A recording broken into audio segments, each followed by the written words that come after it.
बिस्मिल्लाहिर्रहमानिर्रहीम। मेरा नाम डॉक्टर अनीला ज़िया है और मैं एज एन फिजियोथेरेपिस्ट मरीज मेमोरियल हॉस्पिटल के साथ मुंसलिक हूँ।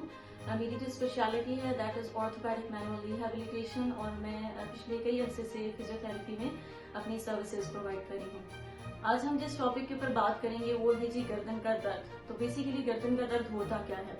गर्दन का दर्द बेसिकली गर्दन से शुरू होता है और इसका ताल्लुक एक या दोनों बाजुओं में नीचे फैलने वाले दर्द से भी हो सकता है। अब इसमें हमारे पास कई वजूहात आ जाती हैं, जो बहुत सारी ऐसी बीमारियां हैं जो कि इससे मुंसलिक हैं, जिसमें हड्डी का दर्द होता है, जोड़ की तकलीफ होती है और इसके साथ हमारे पास एसाबी मसाइल के साथ भी पेशेंट इसमें हमारे पास कंप्लेन करते हैं। अब इसमें हमारे पास एक सबसे जो बड़ा मसला है वो है जी पोस्चर, यानी कि काम करने के दौरान अपनी हालत को ठीक ना रखना, जिसमें सबसे ज्यादा जो एक वजह आती है वो है जी कि मोबाइल का इस्तेमाल करना बहुत ज्यादा झुका के करना।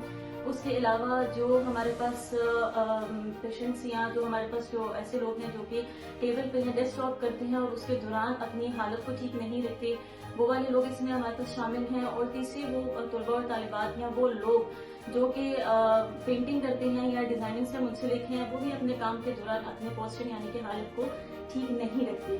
अब हमारे पास यहाँ पे आ जाता है कि जी काम करने के इसके जो हमारे पास ट्रीटमेंट्स हैं वो क्या हैं।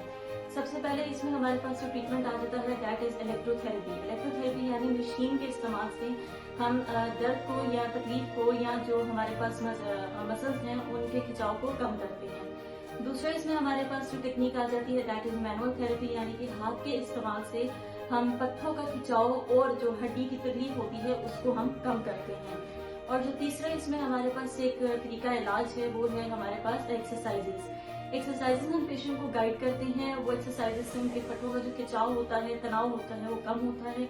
और उसके साथ साथ हम कुछ ऐसी वर्जिशें बताते हैं जिससे उनके पट्टों में सख्ती पैदा होती है या मजबूत होते हैं, जिससे आने वाले जितने भी मसले मसाइल होते हैं उससे वो बच सकते हैं। जज़ाकल्लाह खैर।